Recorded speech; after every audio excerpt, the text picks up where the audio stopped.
What have we got saying?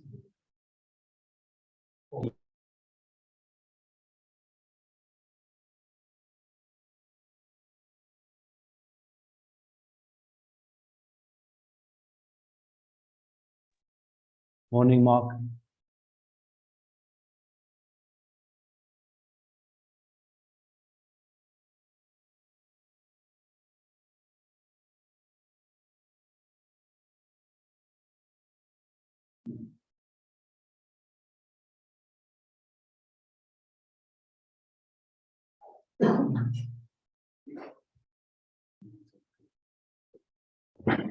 Hi, Mark.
Hi, Mark. Can you hear me?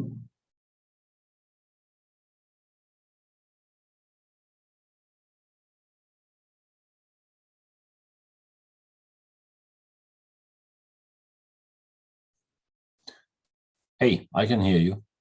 Hi. Hi, how are you? I'm good. Good. Hi guys, how are you doing? Hi, fine, thanks. How are you? I'm good, thanks, good, thanks. Good. Do you hear me okay? Yes, it's Alex, isn't it? Yes. But to me, it looks like you're Mark. Everybody's Mark. Yes. For some reason, the names are duplicated. I don't know if you guys are using the same registration link.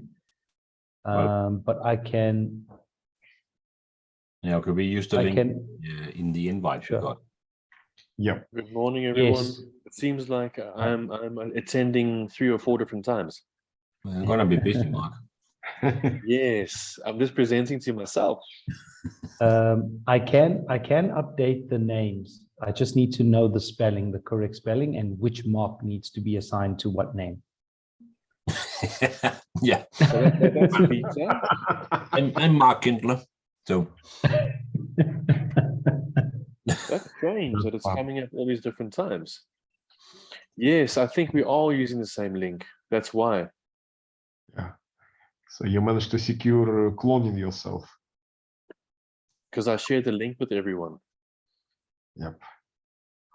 can we change the name ourselves? Would that be easier? Sure. If you click on the 3 dots, if you hover over your name, you should see mute. And in 3 dots, if you click on that, you should see an option to rename there. Let me just make you guys co-host so that you have full access. Mine is the one that's going on mute now.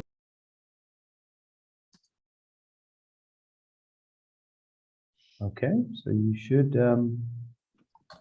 have access to that now. If you hover over your name, the 3 dots that appear there. I think your name is the one to the left, right? Mine is the one that's on mute. Oh, there's 2 marks on mute now. Yeah, Peter, I can think that that's right for you. And there's Alexander. Perfect. Yeah, I managed to change myself. Excellent, excellent.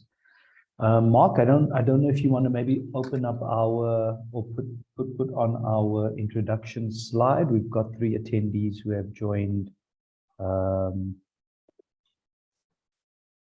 they starting to join? Well, two attendees have already started to join. So Okay. I would share our introduction slide.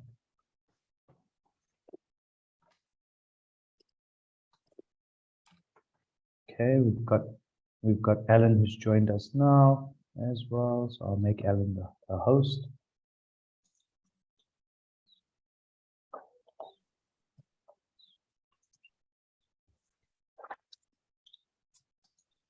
Okay, great. And I believe we're just waiting for one more panelist. Is that correct? Yes, which is Monica. You just pinged her. Okay, great.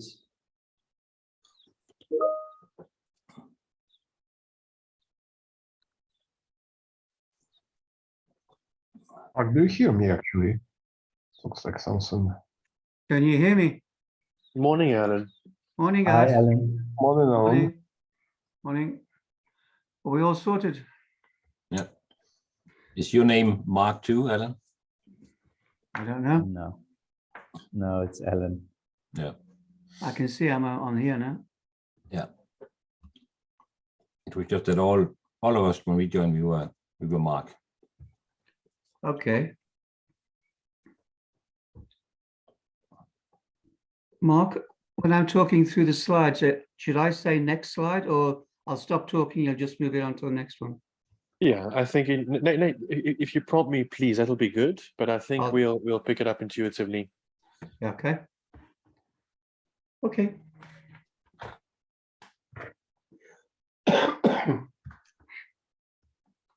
Hey, Monica, was that you joining? Hello. Good morning. Can you hear me? Yep. Okay. Yep, we can hear you. Monica, if you can just update your name by hovering over Mark Kindler, and then there should be 3 dots. So that's you.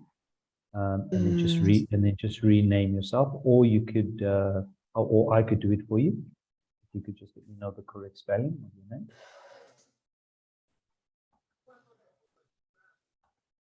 Oh my God, which one? Where? I think it's the one at the top and to the most left for you. The Mark Kindler you see there.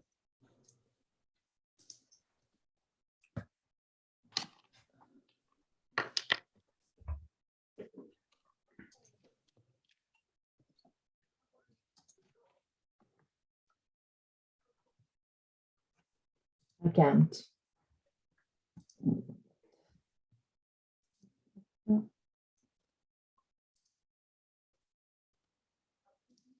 Okay, I can do that for you. You can just let me Oh, know thank the you so correct much. spelling.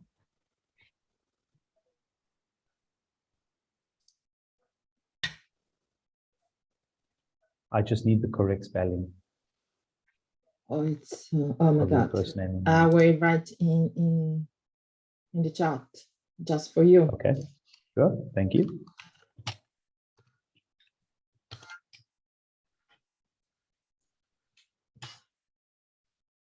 Thank you. Welcome. Thank you too. There we go.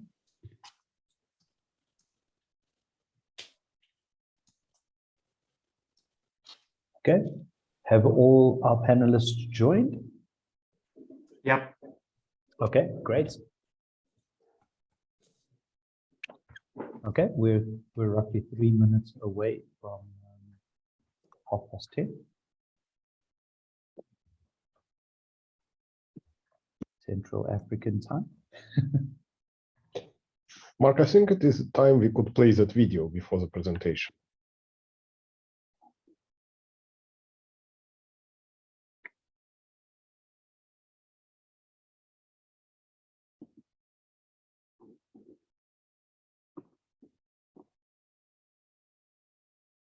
Make decisions driven by data that will determine their future success.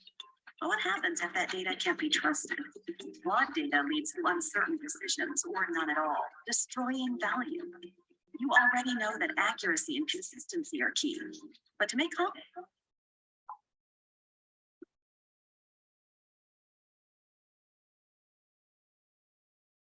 I don't know if you perhaps want to wait for a few more attendees to join Yeah, the webinar.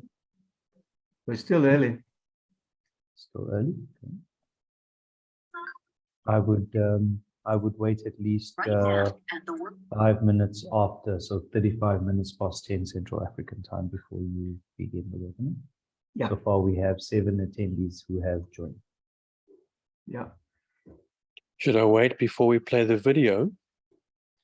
I think we should. Okay. Yes.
1 minute to go.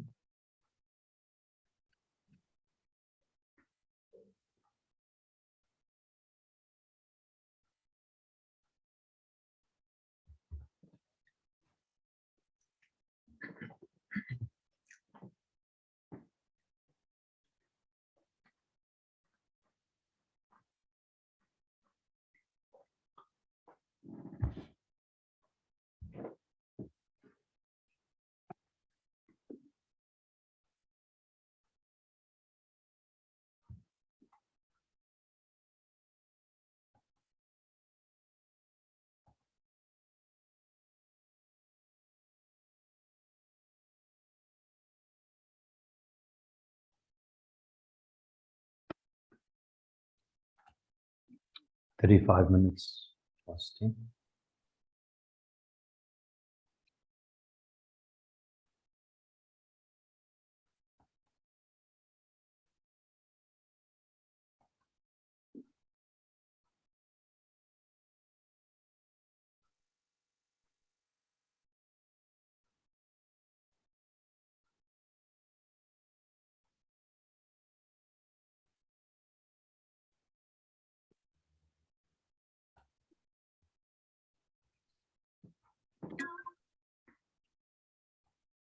Right now, at the world's leading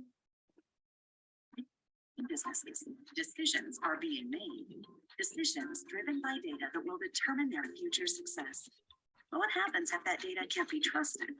Flawed data leads to uncertain decisions or none at all, destroying value. You already know that accuracy and consistency are key. But to make Summing up with a video.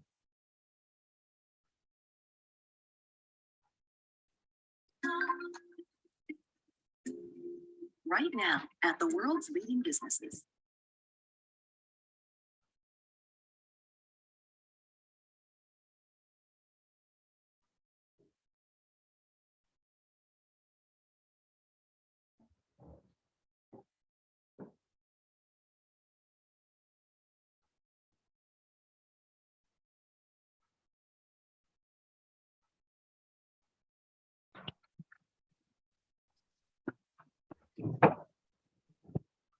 Good morning, everybody. My name is Alan Ellis, and I'm the CEO of the ST Group. A very warm welcome to our webinar on location intelligence for telecommunications. Before we commence today, I'd like to thank our partner, Digital Cloud, for all the assistance in putting this event together. We have a lot of late arrivals. The actual number of people to register today was 60 people from all over Southern Africa. So we have a few latecomers, but we need to start because we are 25 to 11 now. First thing I'd like to do is to go through the agenda for today's event. First up, after my introduction, will be Alex Trekin, Senior Sales Director for Precisely, and he will introduce the company and cover its areas of expertise. Next up will be my colleague, Mark Kindler, the CTO of ST Group, who will present a number of use cases for location intelligence in telecommunications, showcasing some of the data we have access to. And then finally, Monica DiMartino, Senior Sales Engineer at Precisely, will continue with use cases in location intelligence for telco and a demonstration of Spectrum, our enterprise platform. Then we will close with a question and answer session. Please, if you could raise your hand, and for the purpose of continuity, if we could do that at the end of the webinar. Okay, before I hand over to Alexander, I'd just like to set the scene. For those of you who don't know, ST Group Spatial Technologies was founded in 1994. We are the distributors for Precisely MapInfo in Southern Africa.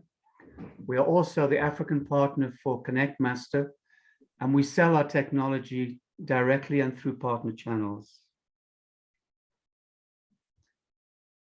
For over 27 years, our markets have been 4 or 5 vertical markets, with telecommunications for a while being the most largest and important market segment for us. Financial services, retail, public sector, media publishing are the others. And we see ourselves as being the leading and most comprehensive provider of spatially enabled data for South Africa and the African continent. When you take all the technology and strip it out, the most important thing here is that our clients use location intelligence for business or competitive advantage.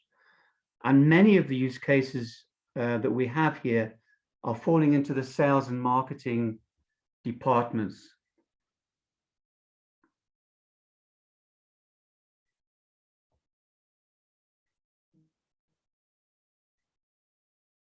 Mark?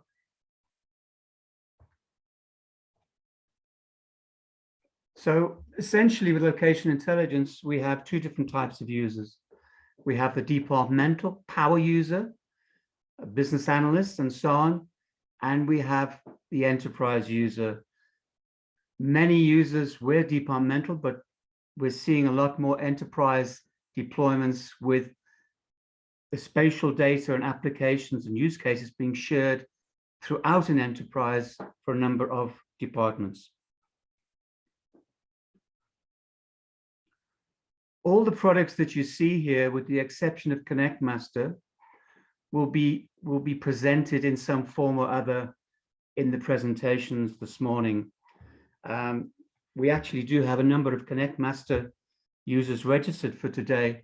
ConnectMaster is really all about asset and inventory management for telcos, in particular in the fiber arena.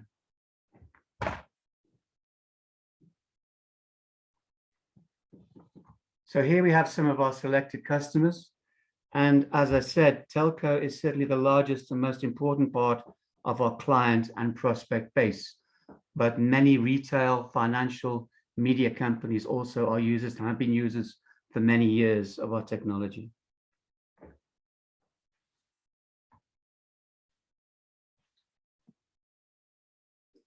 There is certainly no value for location intelligence in any market without access to a comprehensive portfolio of spatially enabled data.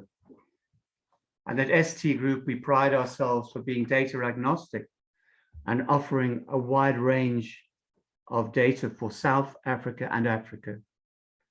I'd like now to hand over to Alexander. Thank you. Thank you very much, Alan. We are really proud to be present on South African market since early mid-90s and working with ST Group in that space. But Precisely is one of the oldest software companies in the world. We are from 1968 and since then been serving more than 12,000 customers in about 100 countries, and 99 of Fortune 100 companies are our customers. what we are leaders in data integrity, which we understand as allowing you to trust your data, power confident decisions through accuracy, consistency, and element of context in your data, which location intelligence, not only what is happening, but where it is happening, plays a key part. So all household brands in South Africa and worldwide, you know of, are trusting us with our solutions. And likewise, we work with leading IT technology companies, and quite a number of them are actually our customers as well. Mark, if you just forward to the next slide, please. So if you're talking about data integrity, for which we have software, we have our strategic services, and data products, precisely is one of the largest suppliers of data products as well. That data integrity journey has many different aspects, starting from eliminating data silos, bringing data to next generation platform. But this data would be useless if you don't have trust in the data. So building data quality and data governance in those processes, deliver clean data, is extremely important. So a lot of talk is about machine learning, artificial intelligence as an example, but if you don't feed it with accurate data, you will end up with totally unusable conclusions. So as an old computer joke goes, approximately same age as precisely garbage in, garbage out. Location intelligence enrichment, as we discussed, absolutely critical to unlock actionable insights and allow sophisticated analysts. Adding element of location, to which we focus today webinar, and adding additional data allows us to do that. And of course, once you have all this information, you need to communicate it. That's why we have data integrity and action portfolio engage to do personalized omni-channel communications through various medium. And next slide, please. And just to wrap up about precisely, our data integrity capabilities clearly been recognized by leading analysts such as Gartner, Forrester, and IDC. And as a couple of examples here, so we're talking about location intelligence platform. 3 times Forrester produced the Forrester Wave, and 3 times precisely has been named a leader into it. And another example, data quality magic quadrant. So I think 15 or 16 times Gartner published that one, and each one of them precisely under various old names been named as a leader in the category. So we really have a trust of the industry. And I will pass from here to Mark. All right. Thank you, Alex, very much for your introduction. Good morning, everybody. My name is Mark Kindler. I am the CTO of the ST Group, and what I want to present to you is a handful of use cases. The first one is what we call single network view, and I'll talk about that in a second. In summary, it means that we glue together network data, we glue together business data, and we glue together demographic data, so that when we have various departments within the organization, such as sales and marketing or telco planning and our fiber planning team, we're all working off the same view of the network, the same view of customers, either potential or existing, the same view of the network, whether it's planned or existing, and the same view of demographic analysis as well. Now, what do we do with that information once we have a single network view? Well, we can use that to expand and plan growth in our network. We can use that to identify existing and potential new fiber to the home customers, or FTTH, and the same thing for FTTB customers as well. I'm going to present some use cases to you on the marketing side of things. where we're able to do some customer profiling, identify where we have customers that are located during the day and during nighttime, and how we possibly could modify or manipulate our network to better suit the locations of customers depending on where they're orientated. Are they fiber to the home customers? In other words, personal home business users, or are they business users? And to that end, I'm going to present some use cases to you. And then finishing off, I'll present some information that we have around African data, African demographic information, which we have available for the African continent. And that would include not only population, but analysis around points of interest as well. So let's kick off with a single network view.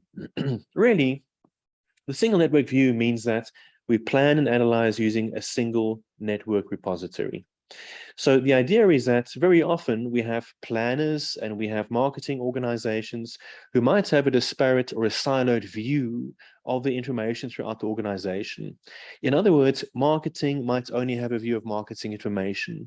We might have network planners who have a view of the network plan either as built or existing plans which are being planned to come into the network.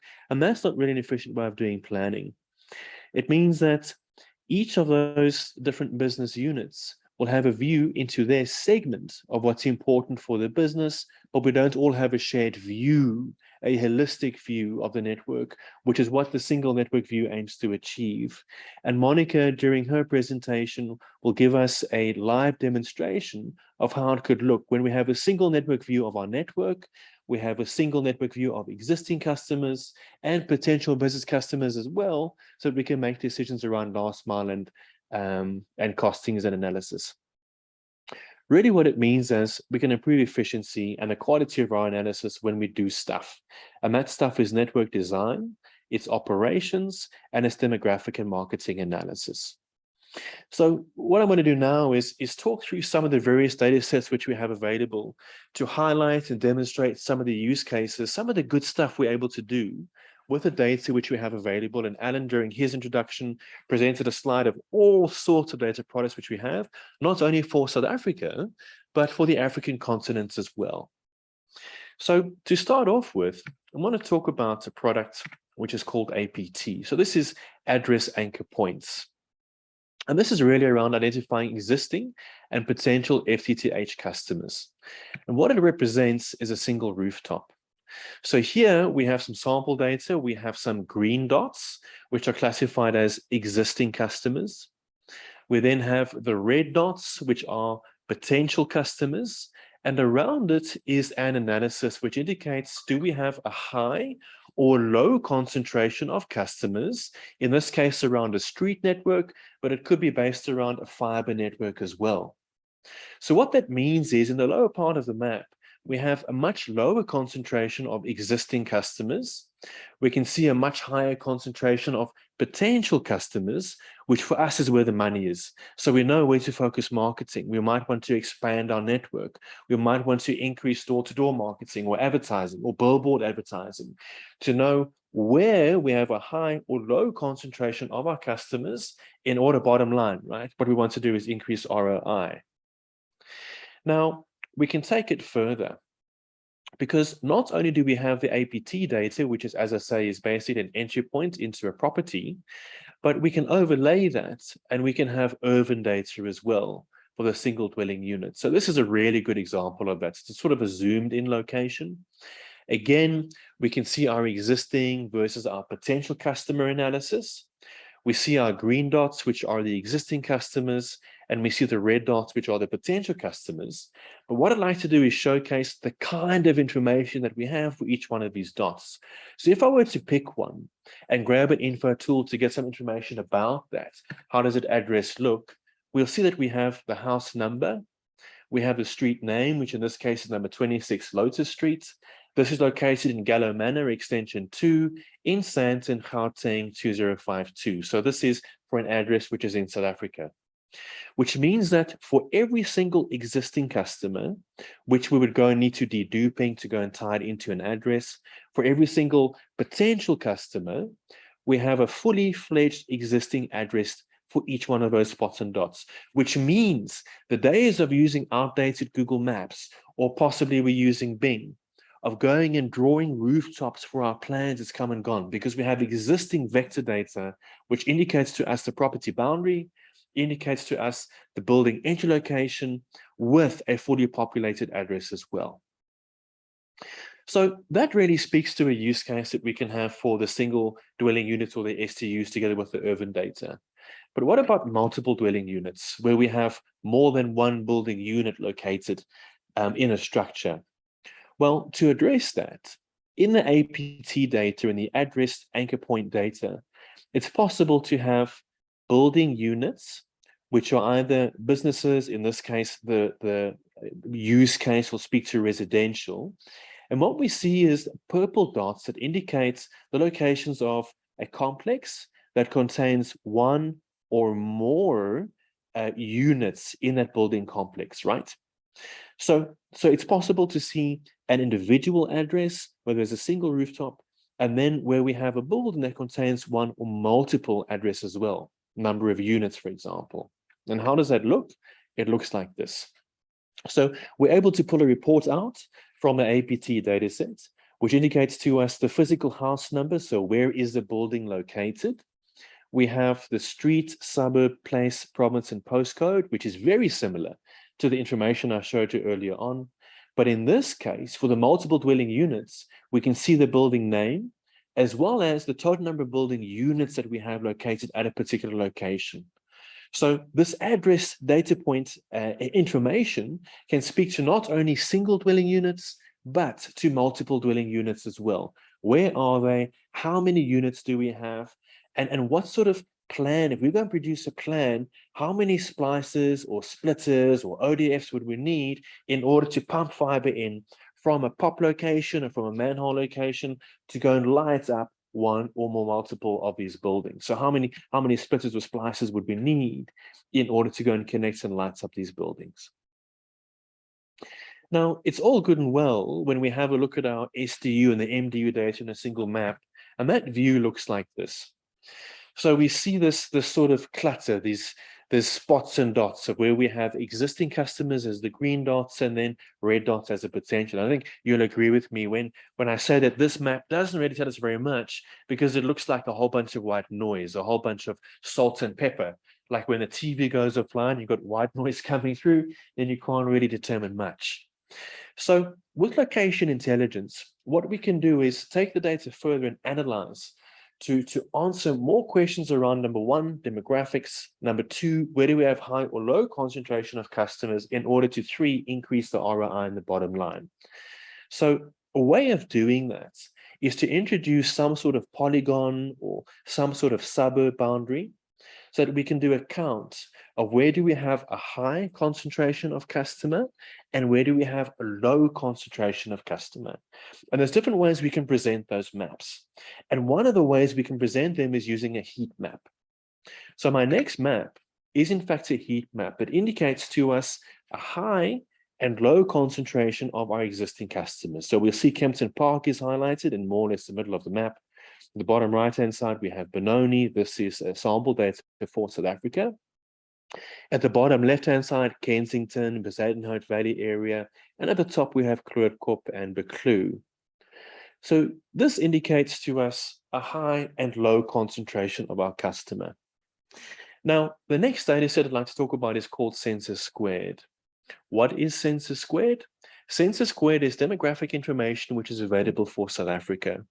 It indicates total number of households, total population analysis, along with demographic indicators such as age group profile, race profile, life stage indicator, and so on.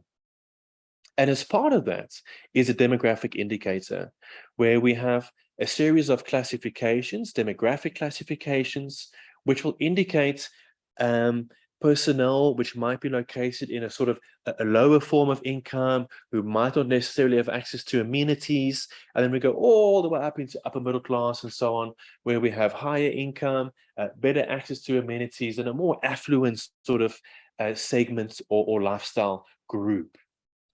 So what I did is I pulled out a report. If we just highlight those areas, of where we have high and low concentration of customers. So this is the high concentration of existing. What we can understand then is this market segmentation is what's coming up over here. So we see the average monthly household income per month, which is more or less 23,000 in this case rand per month. And there we see the lifestyle segmentations that are coming up. So we see deprived and average poor, which is sort of a much lower form of income and access to amenity. On the right-hand side, we have rich and upper middle class, which is the more affluent sort of lifestyle indicator that we have. And what we see is a dominant. And the dominant market, the market segmentation in this case is middle class. So the next analysis will understand where within our sample area do we have a high or low concentration of households that are classified as middle class themselves. So let's have a look at that map. So we see now our highlighted areas: Kempton Park, Krugerklop, Buccleuch, Limburg Park, Lombardy, Orange Grove, Bears Valley. Each one of these little sub places, each one of these little suburbs indicates the ratio of the number of households that are classified as middle class. In other words, what this map shows us is where we have those little brown areas and where we have a few red areas, such as in Krugerkorp or Orange Grove at the bottom left-hand side. We have Kleinfontein Lake at the bottom right-hand side as well. That indicates the highest concentration of our target market, which is middle class. So what that means is when we start having a look at our network, how is our network populated? A fiber network or a fixed network? It could be wireless as well. How do we plan? How do we know where to go and plan for maybe network expansion? In this case, it could be greenfield. So how do we go and plan to put in a new network into a particular area where we have a high concentration of whoever our target market is, which in this case is middle class personnel. Now, moving on to our next map, what we see is it's the same analysis, just taken it a little bit further. This is coming from one of our partners, GeoTerra Image. It's called the Advanced Population Dataset. And what this indicates to us is the daytime population. During the day, people go to work. At night, people will go home. And you'll see those yellow lines over there, that indicates a small little network. It's a sample network which has been put together. And what we see is that this little sample network is actually located where we have a higher number of people concentrated during the day in comparison to my next analysis, which indicates a nighttime population. So our network, in fact, is not really focused against personnel or people, FTTH. It's actually focused on FTTB. Because when we look at this map, we see during the nighttime, there's no population around our network.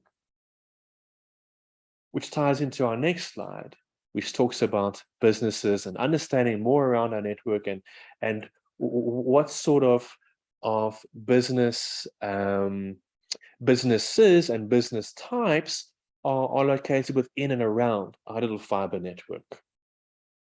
So let's have a look at that. We see a zoomed in view of our network, and I'm indicating the high and low concentration, in this case, or not high, low concentration, the classification of existing business customers who are the green dots. And then we have locations of potential business customers, which are the red dots. So really, we have a variety of data sets. The first one speaks to the anchor points data set, which speaks to rooftops and speaks to households and buildings where there's one or multiple units, the STUs or the STUs. And this particular data set speaks to locations of physical businesses. Where is the business? What is the business type? How large is the business? What sort of industry classification are the businesses comprised of? So that we can understand more around, from a business perspective, who our target market could be.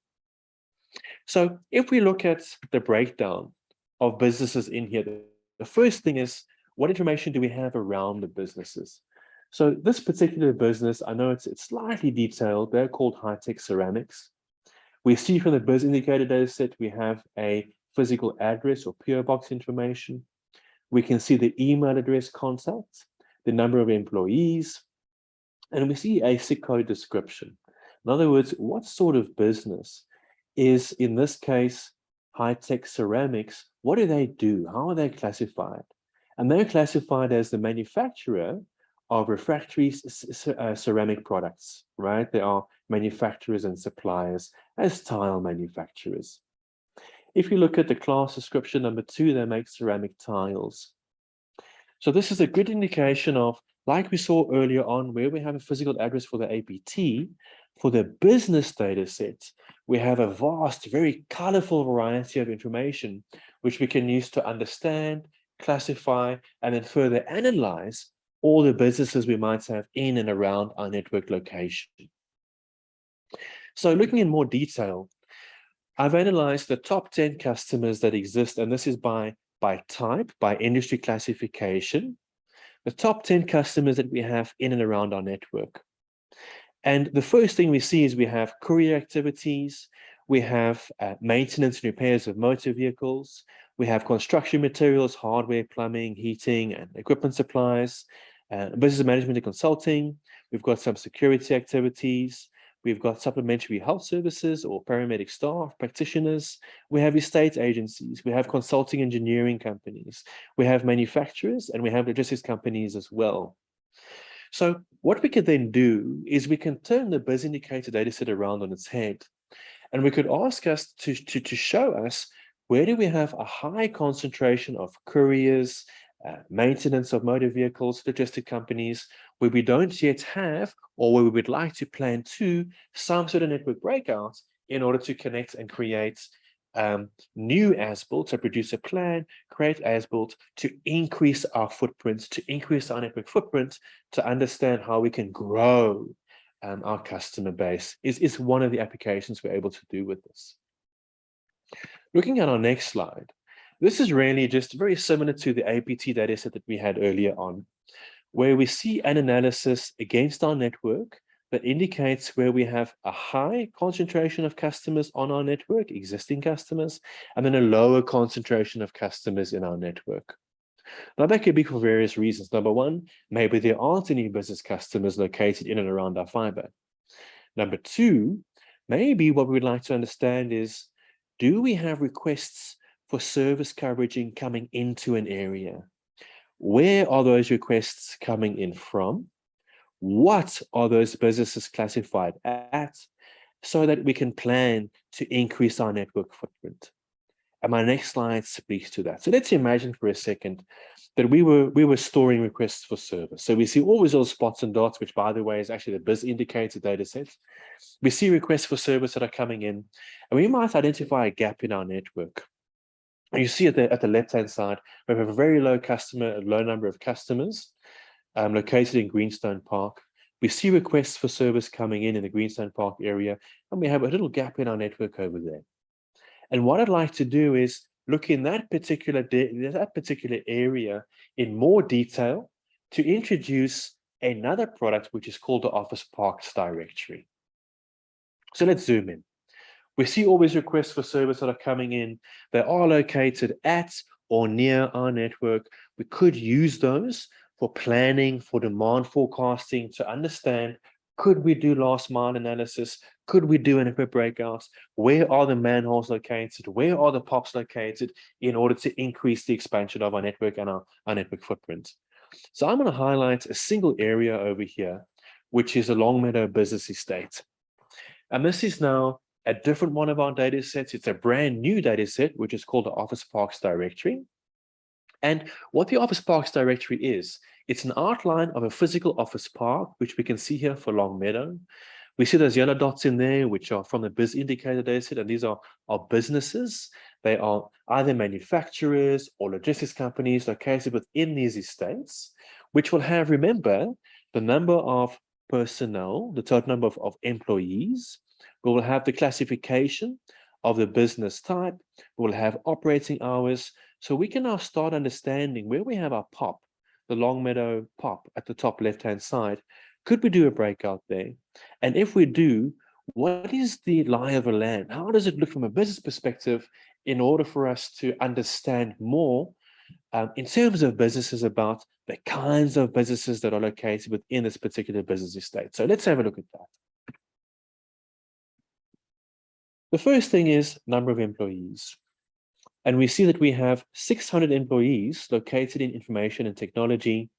We have wheels and sales repairs, we've got diagnostic aids, we've got courier services, we've got automation systems and equipment, we've got motor vehicle hire, we've got warehousing and distribution. So each one of those little colors at the bottom, a little legend, will indicate to us the high and low concentration of the number of employees, where those employees are working for a company, and where that company is located in our little business park. So we see the highest concentration is 600 employees that are working in IT or technology-related companies. We have around 80 of them that are working in courier services and so on. So bringing the total of employees, we probably have close to 1,000 employees are located within this little business park, which means that this could be market potential for us in order to do a little breakout, to expand our network and go and light up. We can go into door-to-door marketing, we can put up signs, we can do our dark fiber and go and light it up. We're going to go and do a little plan to understand how we could connect and what we could do. So my next map speaks to that. We can go and do a little network design. We have our POP, our entry point, and this could be done using the road or the street network infrastructure to go and start doing a plan. We can do a breakout from our POP in order to go and connect all of our customers up, to go and put in fiber into the estate in order to go and light them up using the Office Park Atlas with the Longmeadow Business Estate.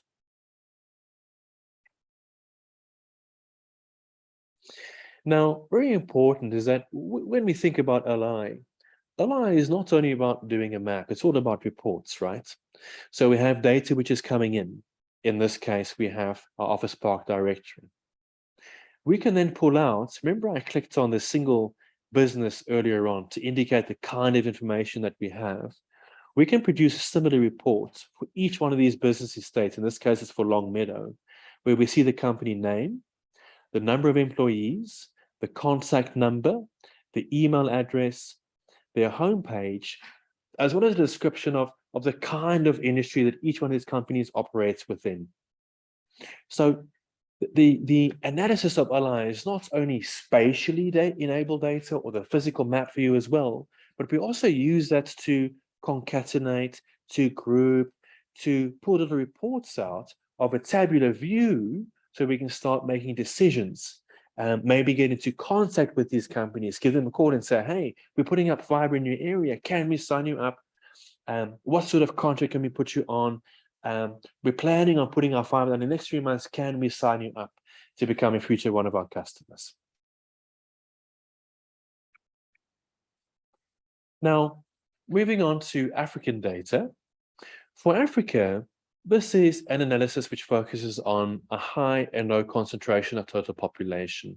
In this case, it's Maputo.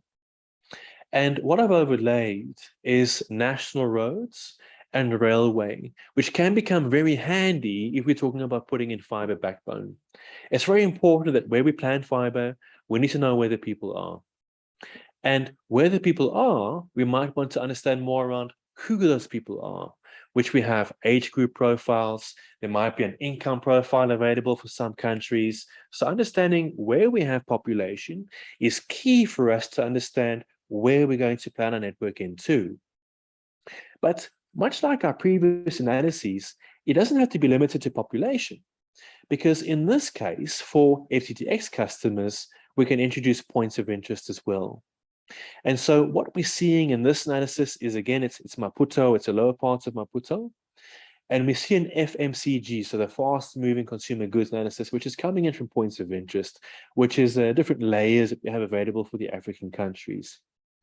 And looking at the legend, we'll see we have some bus terminuses, we have entertainment clusters, we've got hospitals, we've got some business offices, we've got some marketplaces and so on. And all those yellow things we're seeing at the bottom, those yellow lines, this is a street network.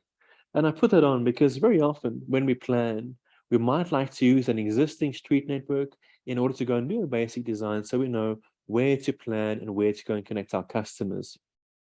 But when we do our plan, we might find that train stations wouldn't be important as part of our radar or our hit list, or we might not want to focus on taxi ranks, for example. We might want to go and do a selection of a specific one or multiple cluster of POIs to pull out where we have a high and low concentration of our target market using the POIs. And my next slide speaks to that. So what we see here is, again, with a street view at the bottom, we have a count, a buffer around our streets of where we have a high and low concentration of entertainment, businesses, residential, and hospital POIs to help us plan, to help us understand we might want to take a phased or staggered approach where we can do a first basic design. Maybe we would like to do a little BOQ or maybe a little BOM using Connect Master, or maybe we can use Spectrum to understand the cost of the last mile to produce a little design, which could be a phased approach, where in the first design, what we'd like to do is identify the high and lower concentrations of the points of interest, which we'd like to go and connect, stagger and do a first phase of network design in order to produce connectivity into our target market based on the POI. And of course, from here, we can always do designs later on as we go along.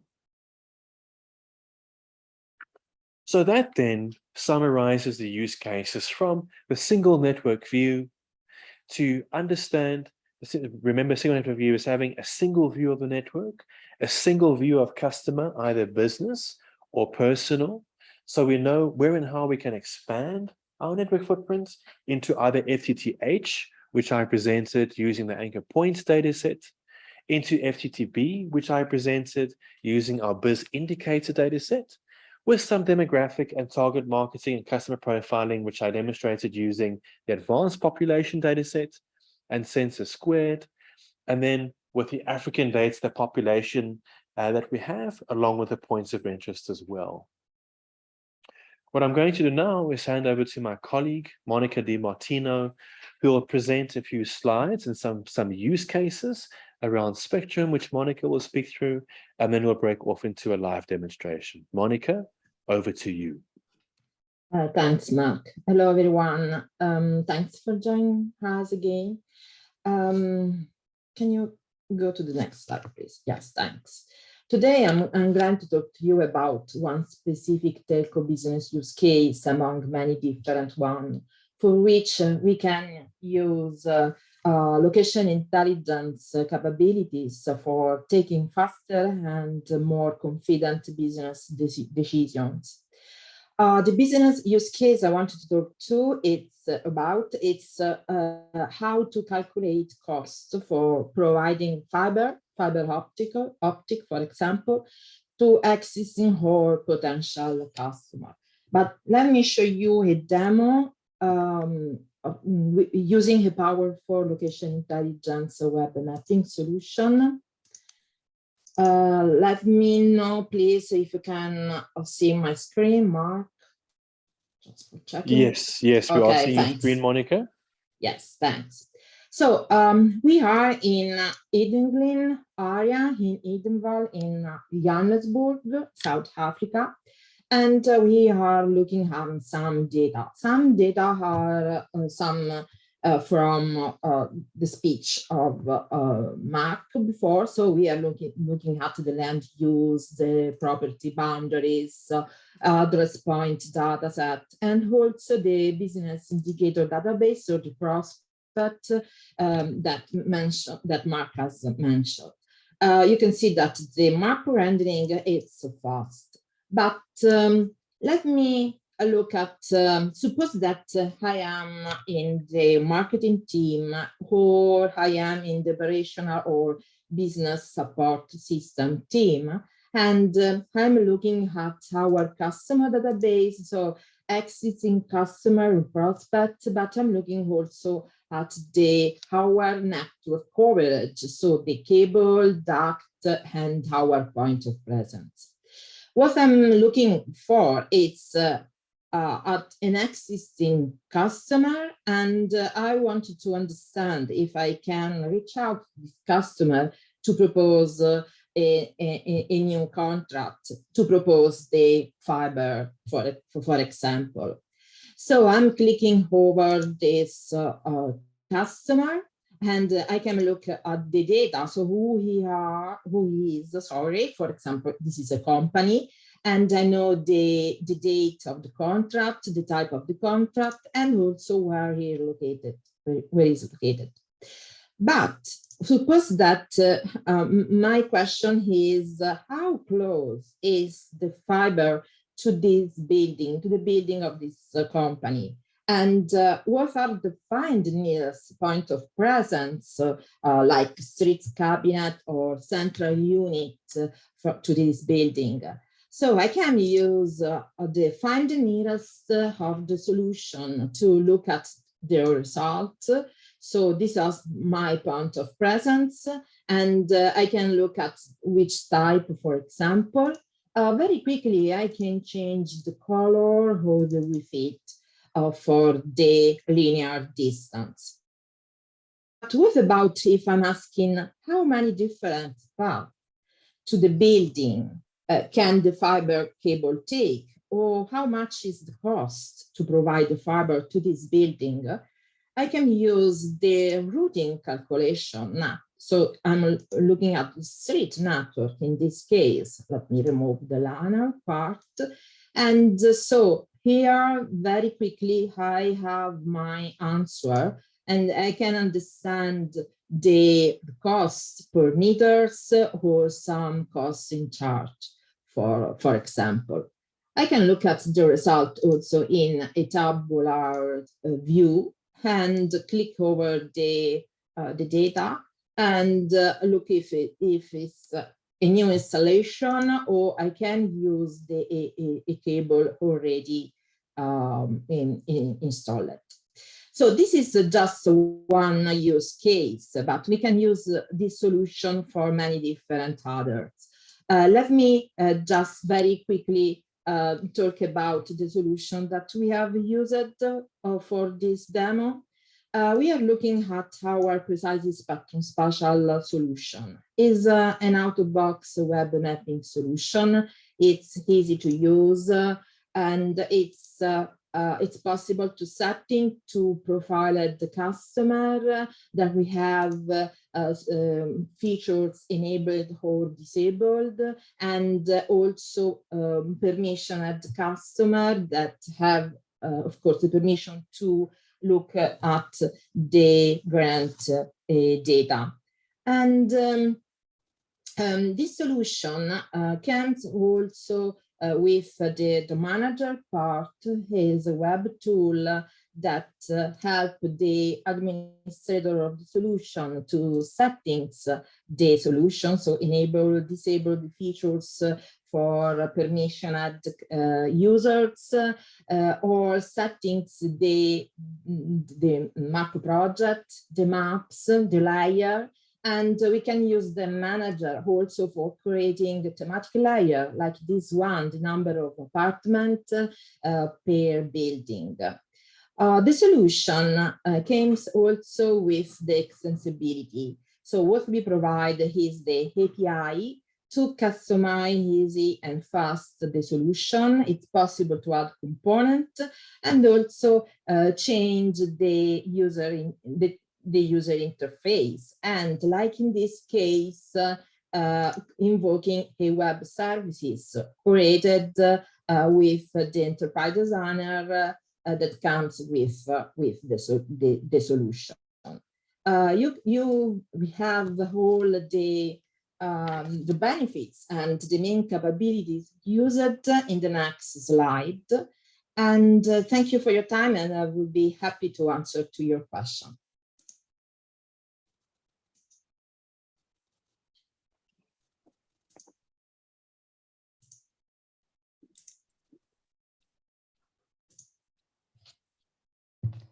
Want to share my screen? Yes, please. Monica, please stop sharing screen. So Oh, yes, that, sorry. thank you.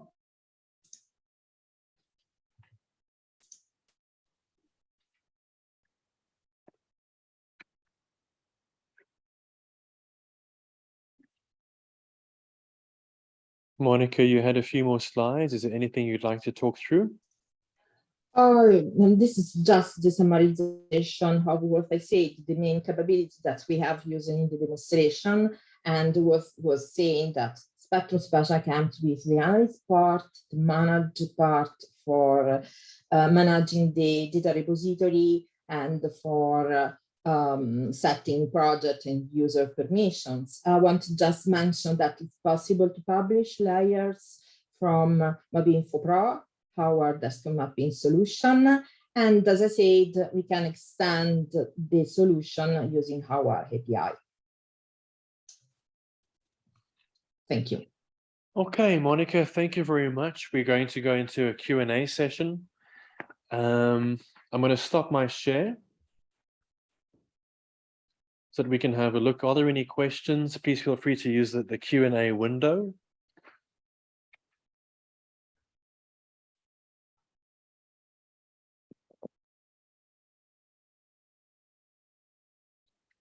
Okay, we have a question which has come in.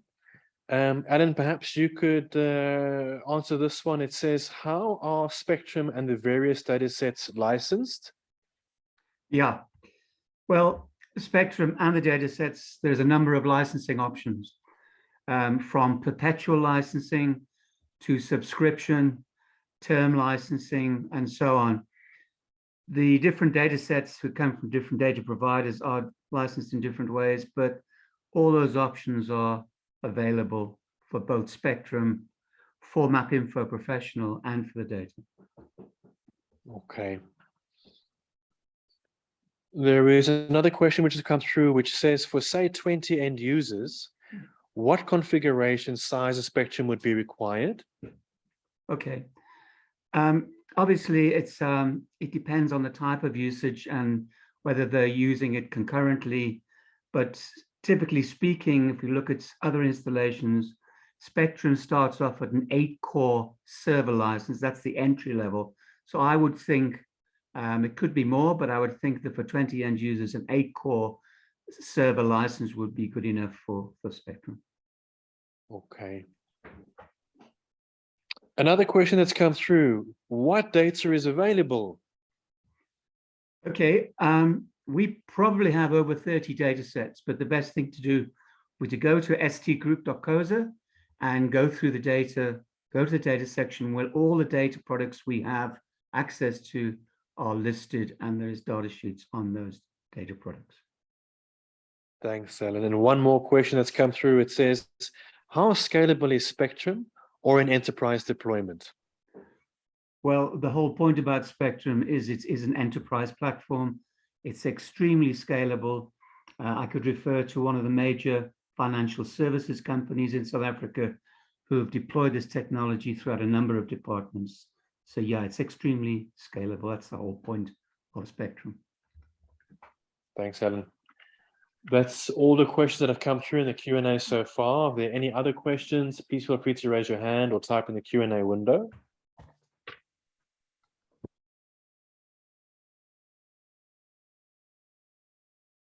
I think that seems it.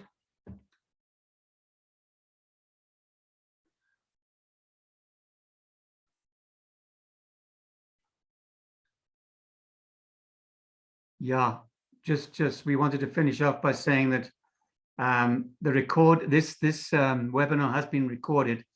It will be available on the ST Group website probably later today.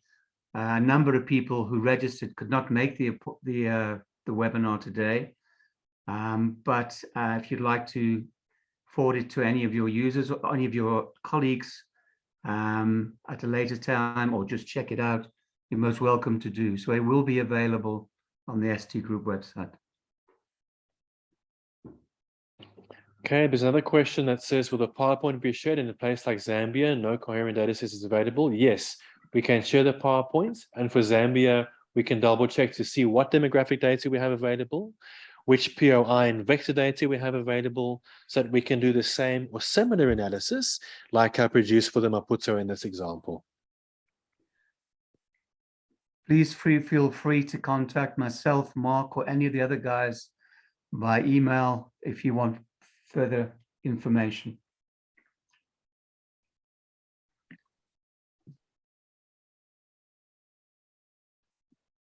Mark, I think that's it. Thank you, Alan. Would you like to close off for us? Yeah. Thank you guys for attending. I trust you found value from today's event. Thank you to our colleagues in Europe, precisely to Alexander and to Monica and to Mark from ST Group. And we'll talk to you again soon. Thank you for being with us today. Thank you, everybody. And to confirm, we Thank will you. make the PowerPoints available in a PDF format, and we will share the recording link during the course of the next day, maybe 2 days on our website. Thank you, guys. Thanks to everybody. Bye. Thank you. Bye. Thank you. Have a nice day. Bye-bye.